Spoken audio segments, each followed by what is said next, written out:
join me in welcoming my friend Kevin Kelly. Hey, John. Buddy. Thank you.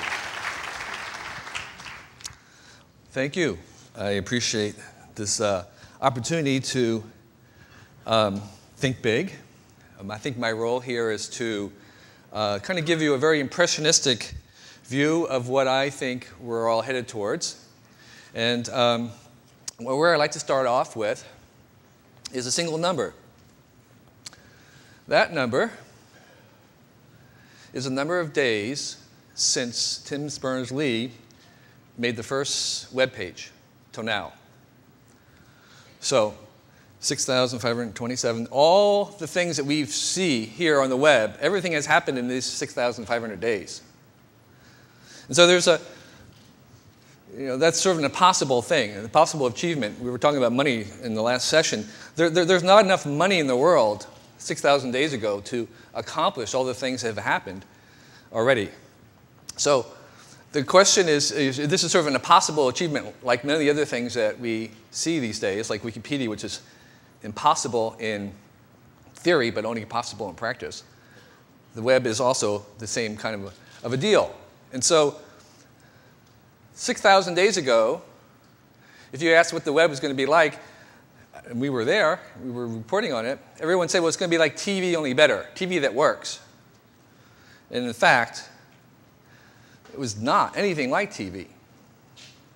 So the first step that happened was that the first version of the net was something where all the computers were connected. It was the internet, the network of the network.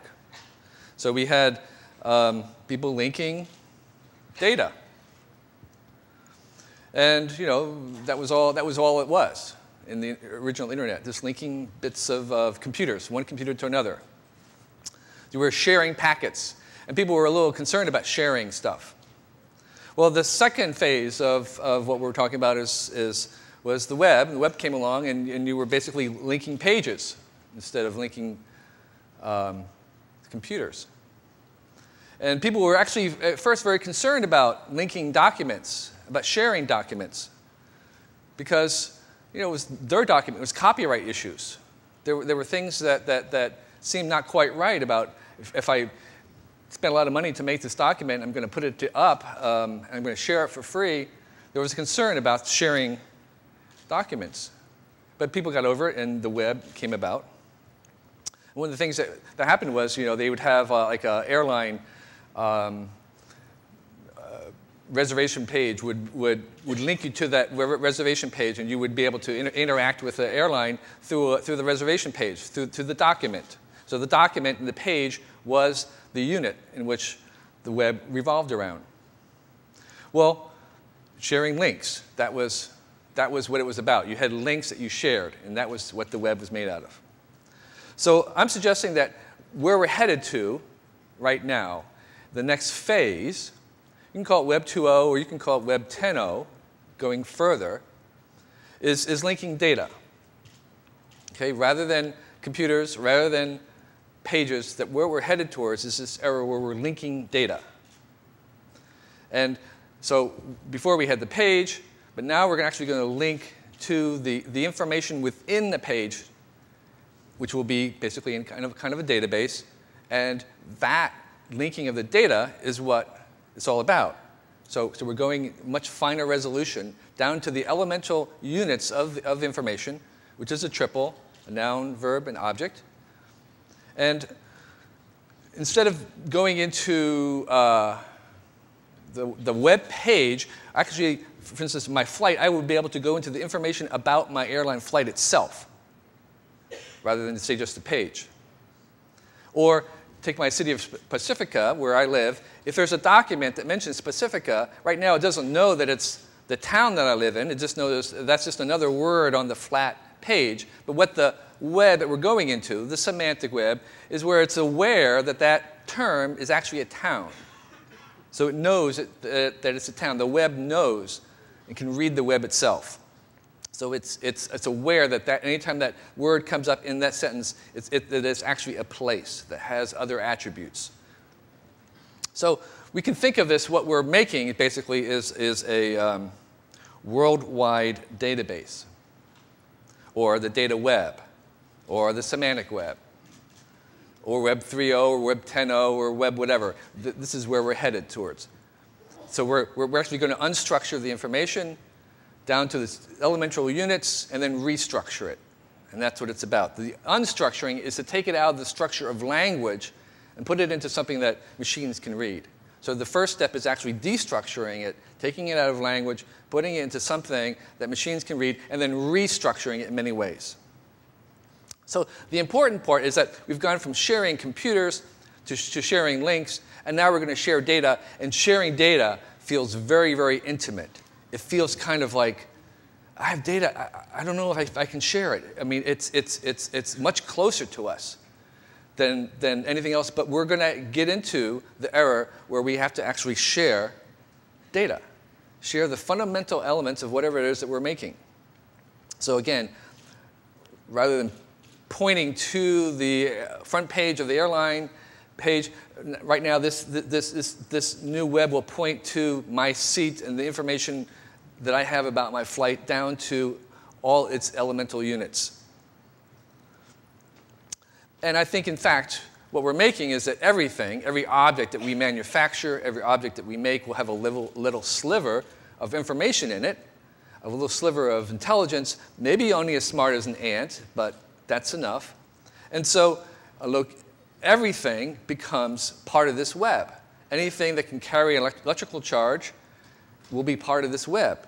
So whether it's a manufactured item and the SKU and the information about its origins and who made it and where it's going and what it's made of, what to do with it afterwards, our own body having constant probes, 24-hour non-invasive probes, our own medical histories, to everything in this room, all these things will go into this database of things.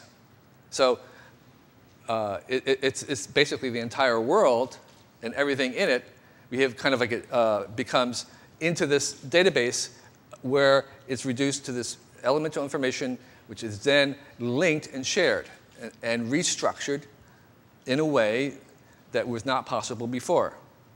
So that is what's going on. And so what I am trying to imagine is what's going to happen in the next 6,500 days of the web.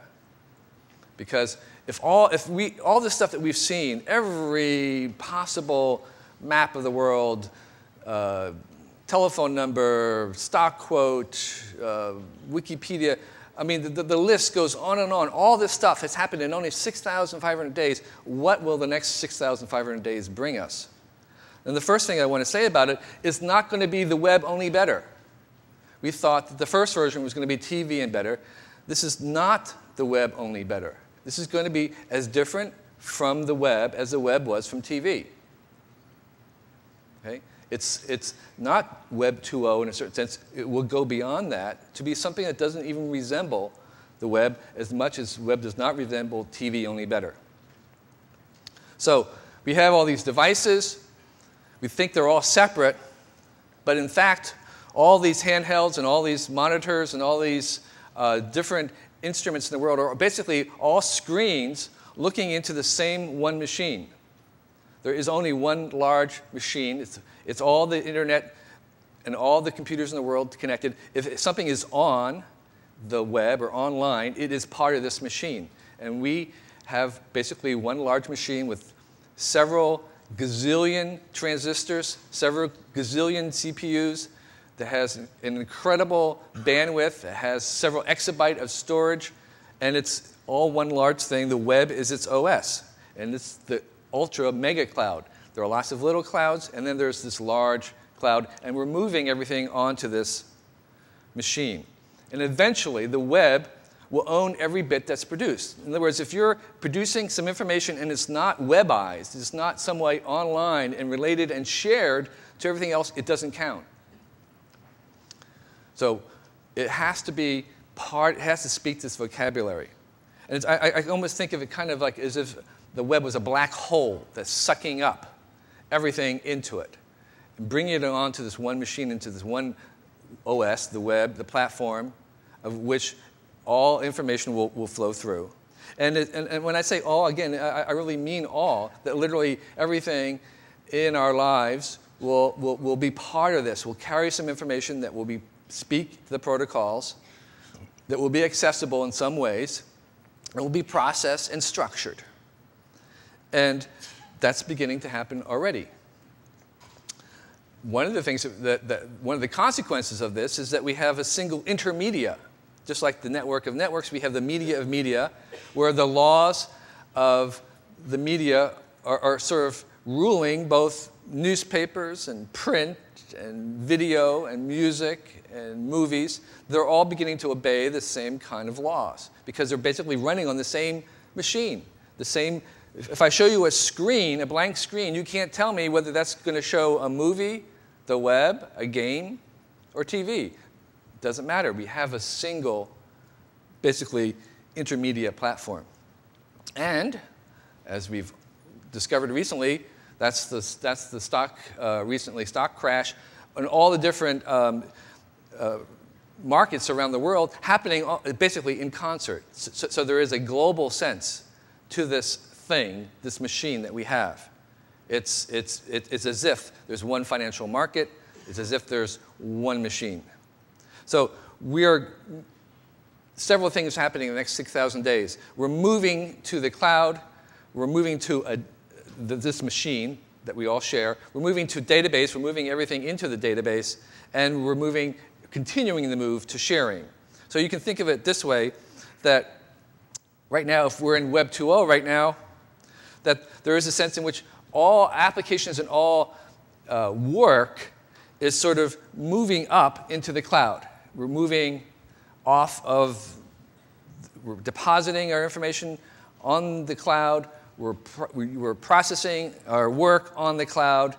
The cloud is sort of the place where everything is happening. While that is happening, at the same time, all the information is moving into databases. The databases become the center of the heart of every engine of commerce, of entertainment.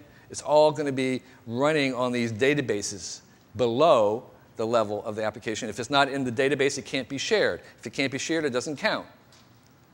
And at the same time, those two things are happening, moving applications onto the cloud, moving information in the core cycles into the database. While that's all happening, there's this continuation of sharing, this expansion of how far can we go by sharing stuff. What can we do with social media? What can we do with the cloud? What can we do with the hive mind? What can we do by sharing collectively that we could not do before? We continue to expand and explore the limits of what can be done this way. So up into the cloud, down into the databases, embracing sharing. So life on this Web 10.0, life on the cloud, it's always on. That's just the permanent default. Everything is always on. It's never off. There's a continual move to always being on. There will be extreme dependence. We will feel, when it's off, when we're away, we'll feel like it's amputated. We will become increasingly dependent on this because it will make us smarter. Google does not make us dumber, it makes us smarter, and so people will always surrender to that. And so the consequences of being off will become more and more apparent.